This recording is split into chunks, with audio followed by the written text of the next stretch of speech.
Welcome back to Stories and Steins as we continue the Lugon Project one-shot by Mark. Last week after our heroes, they had gotten very obsessed with a certain house at the festival at the edge of town. After some shenanigans of trying to break in and failing, as they walked away, they heard an explosion in the distance and headed out, only to find a lot of bodies and more questions than answers. What's going to happen next? Stay tuned. Our promo for this week is Storybook Endings, a fellow podcast from the actual play community. If you enjoy our show, you should check them out. After that promo, we have another promo for our network, Fun Installers Networks, and then we'll be on to the show. Once upon a time, in a land not so far away, the story was just beginning. The story of 4 speakers, beings granted power over the universal language, over words and the power they represent.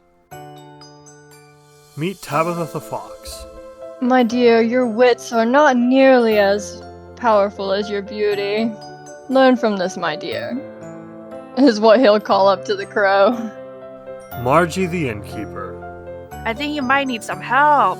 And I really mean that, nicely. I'm not trying to say that you're weird or anything. I think we're all a bit kooky in this town. Viola the Librarian. No, Edward, there are no ghosts in the library.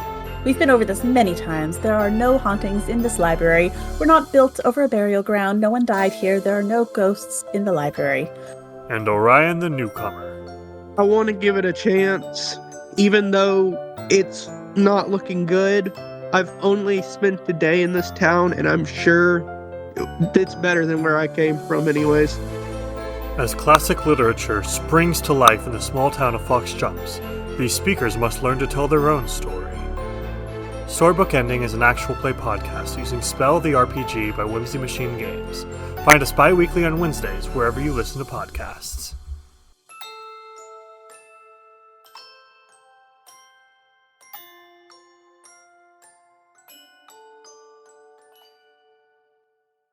If you enjoyed our shows, you should also be checking out the network we're a part of, the Fun Installers Network, whose promo will be playing next, and then we'll be on to the show.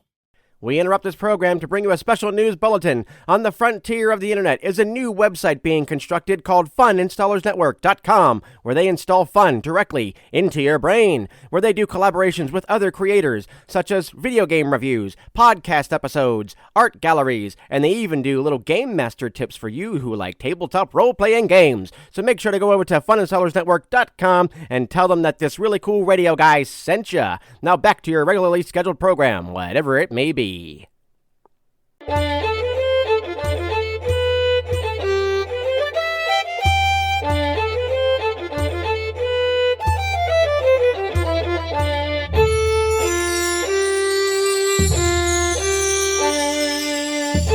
Welcome, listeners, back to Dungeons and Pop and our first one-shot using Pathfinder 2, and also our first one-shot using one of our friends' wonderful Pathfinder campaign.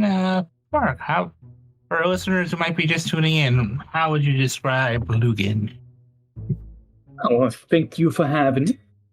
Well, Lugon is what you get when you take evolution, you take magic, build everything from the ground up, and extrapolate everything from there. And have a nice little high fantasy setting. Well, I say little, it's kind of huge, but you know. And, have everything make a bit more, well, sense. And then you find out that the real world often doesn't make sense, which only makes things more interesting. Also, one little thing, we are playing Pathfinder First Edition, not Second Edition. Oh, my bad. No problem. Future me, re-edit to say your first time playing Pathfinder on the podcast. Whoops. But yeah, let's go over our jolly cast, and I will give a brief recap afterwards, and then we can pick off right where we left. So let's see. Nick, want to go first? I'll go first. Hey, it's me, Chaos Gremlin Nick. Here playing P-High, a Tana samurai, and diplomatic are one of the party. I don't even know if that's technically a word. I don't know if that's technically a word, but you know what? We're gonna roll with it. Probably. Also, to reiterate, Lugon has like its own diverse roster of races, and the Tana are basically your tree folk. So part of their bodies is covered with bark. They mark it and such. They have like this entire vivid culture, which yeah, he's like an ant, but without all of the extraness. Yeah, a little bit more like human-like than an ant, indeed, and manageable in size. yeah, normal human-sized ish. Mm-hmm. All right, so Sean. Hi, everyone. I am playing Nitroglycerin, a Gallier of Frostflame Anor. Anor, yeah. Which basically means I'm a gooish boy. Mm-hmm. And Anor is a mix between like a humanoid and basically what amounts to the Lugon equivalent of like a chaos element called a flow. So they're a little bit more gooey, can regenerate, are less prone to be critically hit, that kind of fun. And a Galwar Frostflame is basically a class also unique to Lugon that uses destruction magic. Basically, nitroglycerin goes boom. Yeah. Talk. So, Brian. Yep. I am playing Dr. Lazarus, and I am a Cloudies. And I'm not going to do a voice today, sorry guys. But yes, I'm playing Deckard Lazarus. I'm a Cloudies, and it's pretty much a flying fish meets mermaid. I'm fabulous. Basically. And I am a Galler of Frostflame.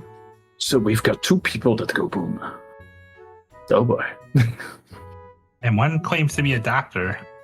And Deckard is pretty chill, relaxed. The only thing he really cares about is getting his sleep on. Getting his sleep on. Weren't you also the one that had like a barrel of water? Yep. Being hauled around. Yeah. Yep. So you got your barrel of water. Yes. Great. All right. So now we've reintroduced our jolly cast. I'll give you a quick rundown what's happened last time. So, basically, you guys visited the town of Kraft. And in Kraft, there was an event called the Veil Night Festival. Well, what is this Veil Night Festival, you might ask? The Veil Night Festival is a festival where the people honor the so-called Bovnas of the mountains and the forest. Bovnas are mythical spirits that are totally myths, at least to the common folk, that come into being when people die either in strong magical areas or when they have strong magical abilities. And they linger, they take on an entire life of their own. And they're kind of seen as, you can see them a little bit as the Fae meets undead meets elemental of this setting. So our party went on to this merry festival, and things were a little bit weird. Things were a little bit more tense. There were more guards than usual, and after a bit of games and a bit of scouting and a bit of everything, a bit of drinking, you guys heard a massive explosion come from the northern part of town. Well, being the bunch of adventure seekers that you are, you rush towards it, see if you could offer any help. However, then Nitroglycerin heard a scream from the south, being cut off abruptly. And Nye warned his companions, and you guys rushed towards the origin of the scream. And what you saw was at a building that you have been before, guarded by 2 guards in white robes that were differently dressed than the rest of the guards that you already found suspicious. The 2 guards laying there, hurt, dying. So, you did what every good Samaritan did. Deckard patched them up, while T-High and Nye went further into the building, seeing more devastation, some kind of ritual circle. 2 people in the middle of that circle, their hearts ripped right out. The last thing that we ended off on was a figure running away through the woods, laughing. You guys shot, fired, managed to get 1 hit in before the figure disappeared into the woods proper. And that is where we're going to pick things up. So, what do you guys want to do? The town is somewhat quiet. Everybody at this point has either fled the town, went inside, took shelter. There are no festivities going on anymore. Well, you guys are now outside the house with the letter R. What's your next move? All right. Oh, by the way, the 2 guards, I believe you guys had some information given by those 2 guards, who are called Timothy and Luvan, about a so-called ruler and a certain more secretive ritual that was going on here. So, go right ahead. Okay. I feel like Nye's first instinct is to chase after go after figures and try, because like he doesn't. They know at least where one of the people, whatever's going on, one of the people doing something is going, and he doesn't want to lose the lead. What does the rest want to do? Yeah. I'm with 9. Deckard is going to consider. He huffs to himself. Well, hopefully this doesn't bite us in the ass. Knowing us, it probably will. And he follows. All right. So, the 2 guards now stable. You follow the fleeing figure into the undergrowth. And they are fleeing at a rather tremendous speed. However, due to their haste, you do not really have that much issue following this lead. Still, navigating this forest is kind of tricky. Roll me survival checks, please. All right. That's a 16 from Nye. 16, 12. And let's take a look. T-High. Deckard, roll the 12. Let me roll real quick. Sorry. It doesn't want to work. What am I rolling again? What is this? Survival. So if you go to your character sheet, and then just click on the word survival. There we go. 17. All right, 16, 17. So, yeah, basically with the 3 of you combined, and with T-High and Nye taking the lead, you easily keep on our trail. Like that, there's no contest. Like this, it's you easily can tell which direction this figure fled in. And well, you go through the undergrowth, and somebody roll me a 1d12, please. 1d12. Okay. And I'll let you roll that since you seem to be I think you'd be the one in the lead since you have the highest survival check. A 12. Oh boy. So you trudge through the forest. See, you're up first. Yeah, and you see a figure standing behind a nearby tree. She is not hidden well. The figure is also visibly like shaking. But and yeah, you see her quite clearly. Visibly shaking, you say? Okay. Yeah. Have we made it close enough for me to like touch them or call No, out no, for them? no. I guess. Your call out, yes. Touch no. You're about 30 feet away. 30 feet away. Okay, I'm gonna yell out. Please stop. We mean you no harm. We just want to talk. What? Oh, wait. I'm sorry. You hear a somewhat old female voice, and out from behind the tree shuffles an old human female. You estimate like 70, 80 years old, with like a basket with herbs in it and such. Cane in her other hand. Oh, wait. Don't hurt me. I'm just gathering herbs. Are you with that cackling menace came by here?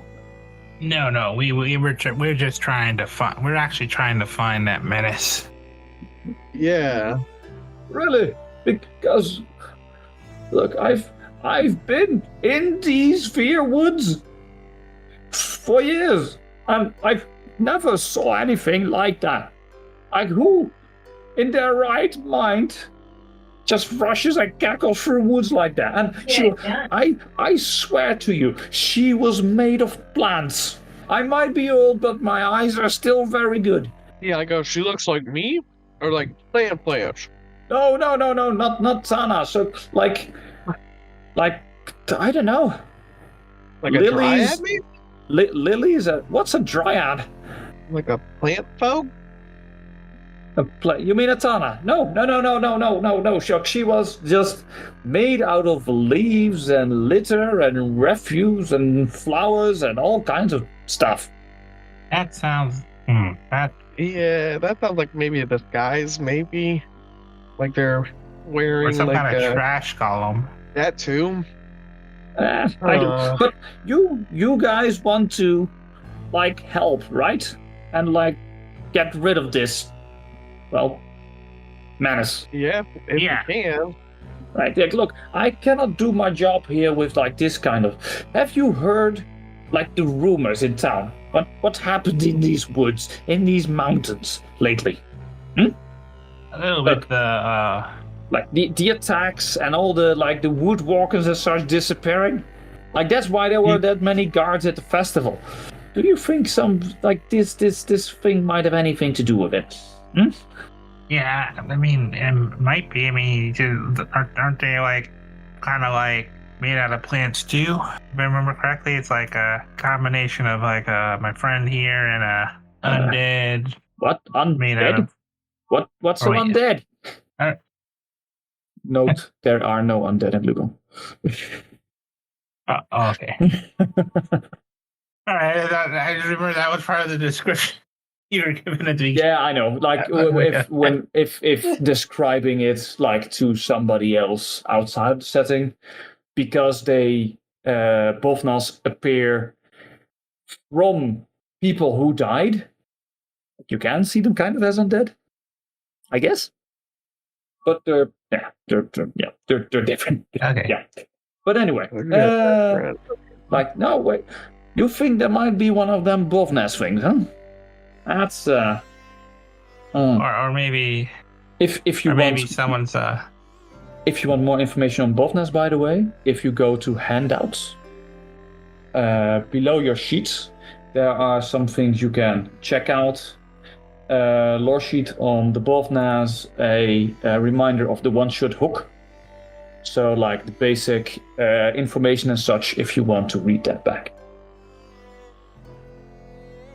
So that might be handy. Well, the old woman says, if you really want to help, yeah, you guys don't look like Bovnas. You guys look like you've you know what? I'll take my chances with it. Here. And she digs through her basket and takes 3 vials from it. 2 with a reddish liquid and 1 that swirls a bit. I've got 2 healing potions right here. You can have them. And this one too. Have you guys won any of the prizes? Like one of the big prizes, like one of the games, like at the festival. Did one of those one? I'm checking your character sheet now. I see T-High. You won at least 1 because you have an alchemical boon active. Oh, right on. You recognize this vial as a vial of enhanced emotion, the same one that you took, and that gave you a +1 morale bonus on attack rolls when you are above 75% of your hit points. Oh. So this gives, as a refresher, this gives a permanent boost to your character. Yeah. And she gives the two vials, 2 healing potions to T-High, and looks around the party, looks at each of you questioningly. So, who didn't drink one of these yet? I don't think I have.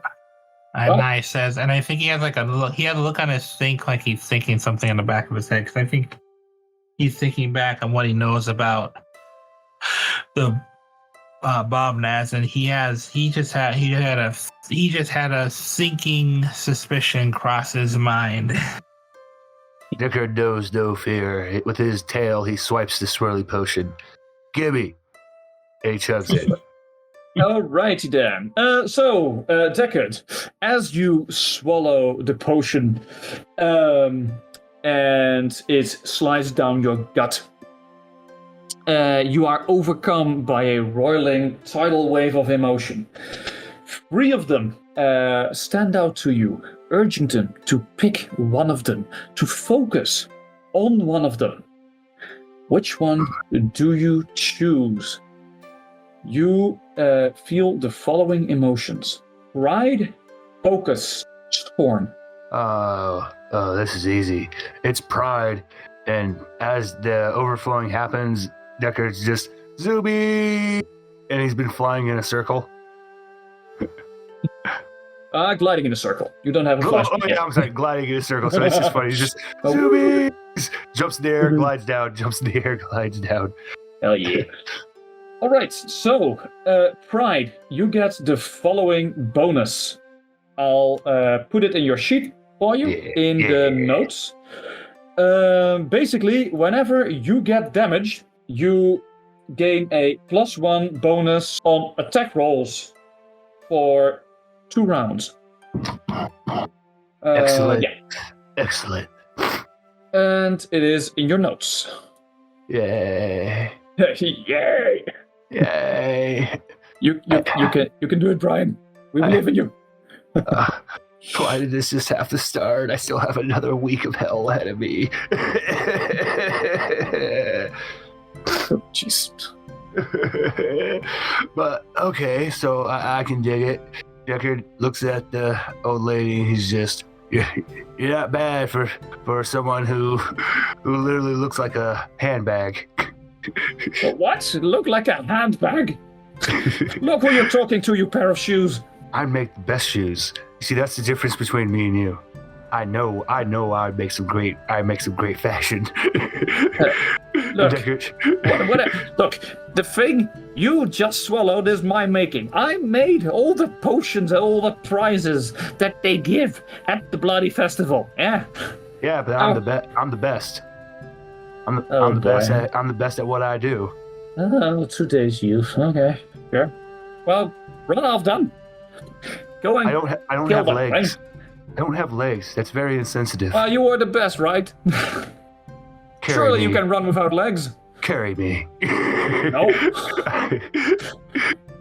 He looks at Nitro. Nitro, carry me. I think that I think that Naya's like for a moment like, excuse me, ma'am. The town wouldn't happen to have like a dump or a place where you guys typically put your refuge, right? And he says that while he's holding Deckard. I mean, of course we do. Why? I mean, every town does to have like their dump, basically. Well, when you mentioned the cackling person looked like they were not just made out of plants, but they were made out of like junk and stuff, right? Well, not junk. Like basically, you know, I'm an alchemist. I know my herbs. She was made out of like vegetation that you would find in a bloody swamp. Like that kind of junk. Like the litter and vines and like half rotten leaves that you would find in a bog. There are no bogs here. That's kind of weird. Well, technically, it wouldn't need to, if only you had a brain as magnificent as mine. But oh boy, you do see that to get vines and such, you don't need to just be typically at a swamp. You can find such things more in a heavily wooded area or marshlands, or just anywhere that typically gets a lot of rain. That's kind of the thing. We don't get we get a little bit of rain here, but it's like. There's no bog or rainforest or anything, like, anywhere near here. Maybe if you go to the other side of the mountains to the south of here, maybe. I hate these lands. But there are plenty of rivers, fishman. Now I like this place again. Oh. Okay, well, right, so since that I have it. Wait, you just said there's plenty of rivers? Well, not here. No. Well, is there any body of water close by? Well... Like, I know there are, like, rivers in the hills to the south of here. Even underground rivers. Well, I'm just thinking, the only other way I could think of, like, such vegetation or flora would be from coming at, like, the bottom of a river. Or a body of water. I mean, you can, like, scout more south. I mean, that's where the figure was headed, so it's a good enough guess, right? All right, guys, what do you think? Should we head south? But... Anyway, gentlemen, if these kind of things are skulking about in the forest, I think it's time for me to head back to the village before, I'm just an old lady. Yeah, but you seem to know a lot, and you seem a little suspicious. Oh, you boy. You know more than you're saying. All right, what do you want to know? How to cross the potion? I caught you. He looks at Nines, just... See, usually when someone's dishonest and you catch them, they'll be quick to try to give you a little bit to quell your suspicions. Oh no, old lady, that ain't gonna fly. She is raising an eyebrow. I think you're coming with us for a little bit. that ain't gonna cut it, old lady, because now there's even more questions about why are you so conveniently away from the festival when all this went down? Why are you so conveniently happen to know so much about things, but happily don't know the full story? I think we'll get more info from you as you come with us. She points at the healing potion. She points at the vial of enhanced emotion that is now empty, and she's like, guilty conscience. What? No, like the festival took my entire stock. I need to restock. How am I going to bloody win at an archery contest? I never said that. I am 72 years old. Age means nothing when it comes to power and magic. Actually, if anything, I think Nye's like, Deckard. Yes, Nye. I will tip over the bucket and trap you. If you both stop and listen to what you're saying, you're saying the old woman who's lived here most of their life shouldn't know what the hell is going on in their city. Think about this, please. Thank you. I'm not used to you. Why are you making me the straight man and the Look, rational one? look. I'm the person who I'll blows make it. stuff I'll up. make it up to you. All right. I'll go back to the village. I'll be at the inn. If I'm not at the inn when you return, you can hunt me down and slit my throat. All right? I don't do that. I'll just roast you alive. You just roast me alive. I don't do stabbing. That's gross. Sure. Well, anyway, good luck, and also for your two friends, keep your fishmen under control, please. And she starts hobbling away. If he doesn't get under control, there'll be a fish fry. There'll be a fish fry booth the next day. Nice as with the just you see him look off to the side like he's stabbed and he thinks he's on a TV show and he's doing the Jim from The Office stare to the camera. Oh boy. So yeah, she starts hobbling away. So Deckard, you now when you tip over the barrel, you now have like a mostly empty barrel, although I didn't assume that you took the barrel in the forest when you needed to make haste, but you know. You know what? Decker just looks at Diana and goes, Gullible's written on that branch. Wait, what? And that just proved my point. And Decker just starts to slither a little in front. Let's go to the south. All right. So, is T-High agreeing with this entire shenanigans? Yeah, T-High is just like, we can't, that's like kidnapping.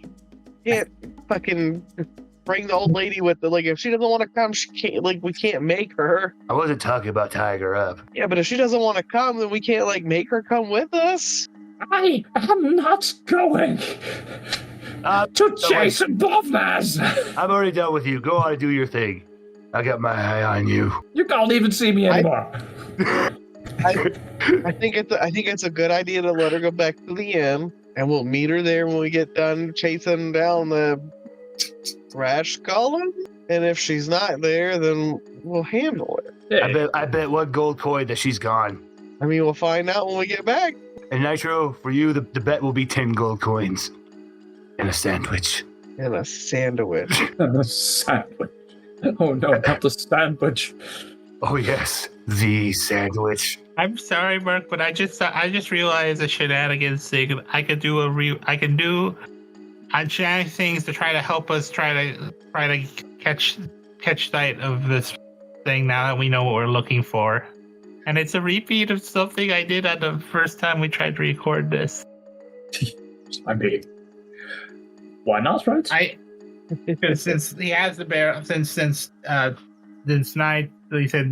tipped over the barrel and just dunked out the barrel from with that was with water for Deck. And I think he looks like other guys. Guys, go ahead. I'm going to do something and I'll catch up with you. But I want to try to give us some eyes in the sky for a moment, just so we can hopefully get a better chance of knowing where it's headed. What are you gonna do? Throw that barrel in the sky? Remember when I tossed the barrel? Yeah. And then I used one of my abilities? Yeah, to speed it up. You cannot see through the barrel. Or do you want to try and somehow launch yourself in the barrel? That is what Nye's gonna do. He's You don't have any elevation. You don't have a ramp. How are you going to get enough force to rocket yourself up? You just answered the question. Deckard has an idea on how to help with this. Reaching in his bag, he pulls out the sandwich, starts eating it. You know, how about I do this thing called in science called propulsion. And he points his finger at the bottom of the barrel, and it's gonna make a blast appear. to achieve said propulsion. No, you do achieve that the barrel is now slightly singed and frozen at the same time. Damn sandwich. Wait, I forgot. I'm rereading Steam while I wouldn't do what I misunderstood it. Okay, never mind. I think we're just gonna keep going ahead. Yeah, after he thinks about it for a moment, I pictured it like being like a geyser. That's what threw me. That's what I was and thinking. one more time, just Decker looks at the barrel, the frozen and singed barrel, eats the last of his the sandwich. You could have just threw me. I mean, it's all like it's always like possible to like climb a tree. To Decker sighs and starts climbing. Make me climb check. Oh man. Yeah. I don't have legs. I know. I only get a 12. Well, 12 is enough. Yay. So it takes like minutes, but you snake your way up the tree. You now have a brief overview, like over the treetops. To the south, you see where the hill, a more like hilly area.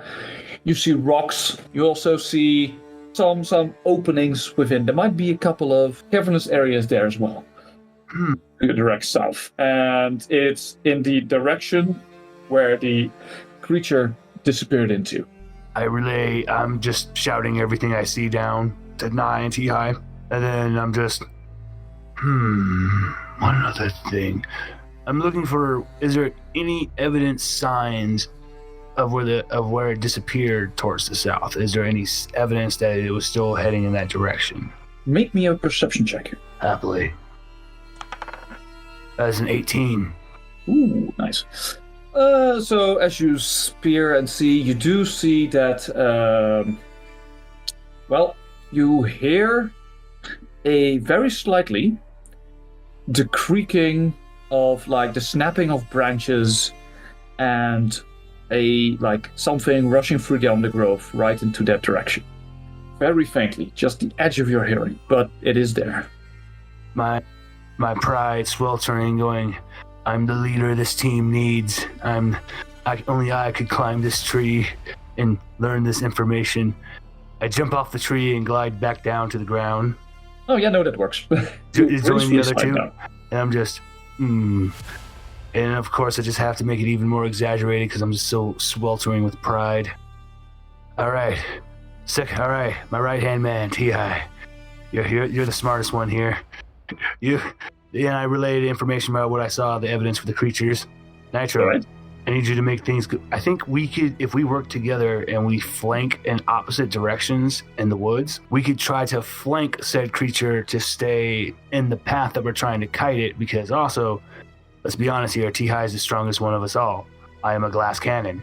And I think it would be smarter if we try to kite and make it to where it's to our advantage, to where if we can scare it or alarm it to go into said path of T-High, then we could come from behind. What I'm hearing is we're gonna put it into Steambach. I like the way you think. Yes, I can do that. I was just gonna say this only works if I do not want to force anyone into my plan. This is just my idea. Does anyone else have any ideas? Well, that sounds pretty decent, all things considered. Alrighty then. All right. So, and make things even easier, Decker comes up with an idea of how to signal in between him and Nitro.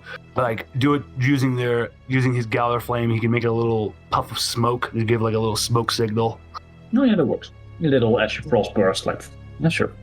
Perfect. Because I was just thinking about that with the barrel, because I do not want us to be trying to even do anything if we do not have a way to communicate.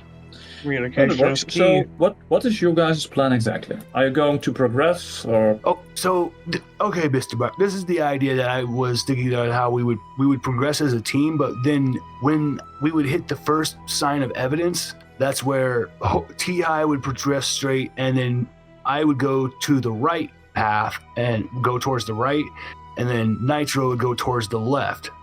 Mm-hmm. And then we would start to cause a circular, like, instead of just going with the straight. Formation. Exactly. All right. Sure. Yeah. So let's take a look. So you guys continue, and well, it's still fairly easy to just follow this path. You guys have plenty of survival skills by the looks of it, and yeah, look, there is plenty of evidence. The figure isn't audible anymore, though. You don't hear any crashing, you don't hear any cackling. What you do find is are trampled leaves and such, and snap twigs. Actually, you just provided me some really valuable information there, believe it or not. Deckard, before we would split into our formation, Deckard would say, this really reminds him not of a humanoid or a person, but it seems more like we're tracking an animal. And we should be really careful because animals go silent like this when they're hunting. Most people believe that you're going to hear snarls and stuff coming for you when an apex predator is approaching you. That is actually false. It's silent. So Deckard is just saying we need to be very careful because this is seeming way more like we're hunting an animal more than a person. It sounds Yeah. that makes sense. Be ready to strike and not hold back, and we'll figure out shit later. All right. So, do you guys stay together, or do you still split up? I have faith in my teammates. I'm going to stick with the plan we made and go off into the formation. All right. Well, All right. So, you guys split off, split the party 3 ways. All right.